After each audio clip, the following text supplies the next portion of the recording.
Corruption यानी कि भ्रष्टाचार, इसका नाम सुनते ही आप लोगों को या तो किसी करप्ट पॉलिटिशियन या तो किसी गवर्नमेंट एम्प्लॉय की याद आती होगी, क्योंकि हमारे देश में ज़्यादातर भ्रष्टाचार इन्हीं लोगों के थ्रू होता है।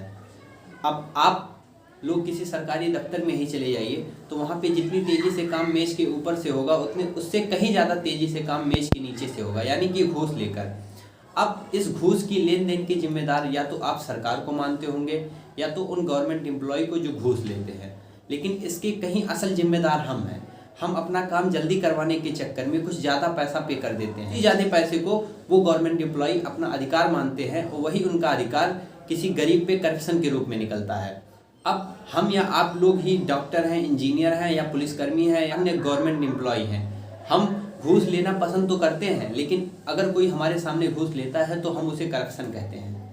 यदि हम अपने से नहीं शुरुआत करेंगे तो एक समय ऐसा आएगा कि इस भारत में इतनी ज़्यादा करप्शन बढ़ जाएगी कि निवेश घट जाएगा। करप्शन जितना ज़्यादा बढ़ता है उतना ज़्यादा निवेश घटता है और निवेश घटने की वजह से जीडीपी गिरती है। जीडीपी गिरने से देश का नुकसान होता है, अर्थव्यवस्था डगमगा जाती है और एक बार किसी देश की अर्थव्यवस्था डगमगा गई तो फिर उसको पटरी पे लाने में बहुत साल लग जाते हैं। भ्रष्टाचार के कई प्रकार हैं, जैसे राजनैतिक भ्रष्टाचार, शिक्षा प्रणाली में भ्रष्टाचार, कारपोरेट करप्शन।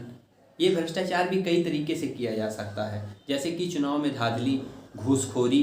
और भ्रष्टाचार के दो ऐसे नाम जिनको आप बहुत ही अच्छे से जानते हो, पहला है नेपोटिज्म, दूसरा है ब्लैक मनी। नेपोटिज्म अभी हाल ही में बहुत ज़्यादा प्रचलित हुआ क्योंकि उस नेपोटिज्म के सुशांत सिंह राजपूत शिकार हो गए।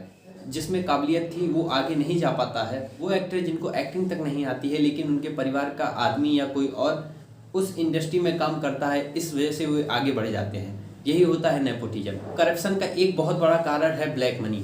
अब आइए ब्लैक मनी के बारे में थोड़ा जानते हैं। ब्लैक मनी वो पैसा होता है जिस पैसे पर हम टैक्स नहीं भरते हैं। एक आंकड़े के अनुसार भारत में केवल 2 से 3% लोग ही टैक्स भरते हैं, यानी कि बाकी बचे हुए 97% लोग टैक्स नहीं भरते हैं। ऐसा इसलिए भी हो सकता है कि हो सकता हो उनको लगता हो कि सरकार उनका पैसा सही जगह पे नहीं लगाएगी और करप्ट पॉलिटिशियन उसे खा लेंगे। अब सरकार की यह जिम्मेदारी बनती है कि वह लोगों को यकीन दिलाए कि हम उनका पैसा उनके ही हित में लगाएंगे, हम उनको उन्हीं पैसे से रोजगार देंगे।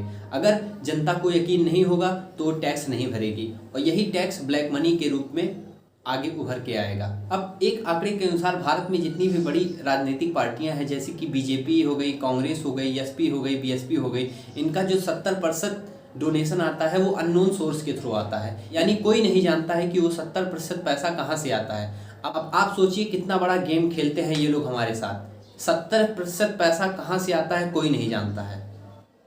यदि आप आंकड़ों में देखेंगे तो ये करोड़ों अरबों रुपए हो सकते हैं 70% पैसे। करप्शन रोकने के कई तरीके हो सकते हैं। करप्शन रोकने के लिए सबसे पहले हमको सीबीआई को इंडिपेंडेंट करना पड़ेगा।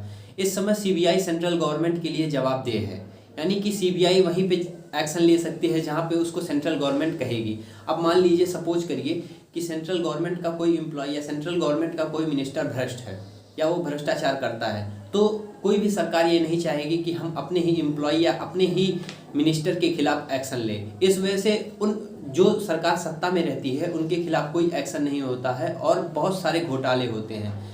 भारत में इतने ज़्यादा घोटाले हो चुके हैं अभी तक कि वो अगर पैसे वापस मिल जाए तो भारत के हर व्यक्ति के पास 35,000 रुपये हो जाएंगे।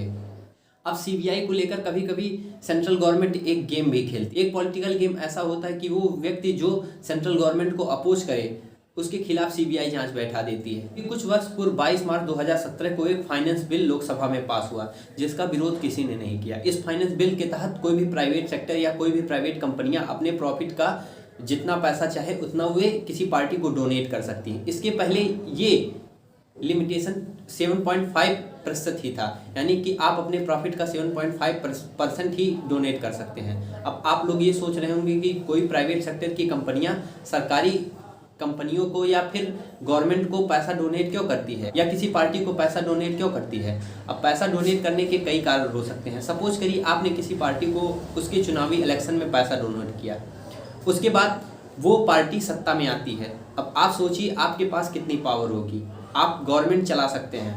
उस समय एक बिल और भी पास हुआ था कि इनकम टैक्स ऑफिसर आपके घर पे कभी भी रेड मार सकते हैं। अब ये रेड मारने तक की बात तो सही है, लेकिन इसके लिए आप 6 महीने तक सुप्रीम कोर्ट भी नहीं जा सकते, यानी कि आप ये भी नहीं प्रूव कर पाएंगे कि आप गिल्टी हैं कि नहीं हैं।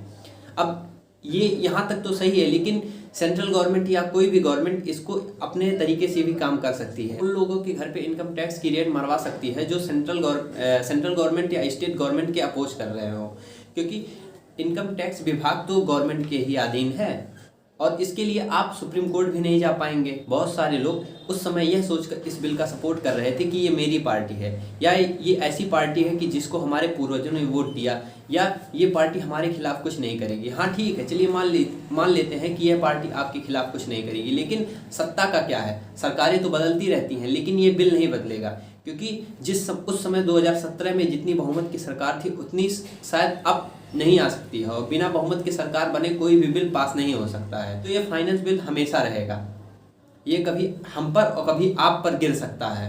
इसीलिए आप सभी लोग नाम के आधार पर नहीं, काम के आधार पर वोट करिए।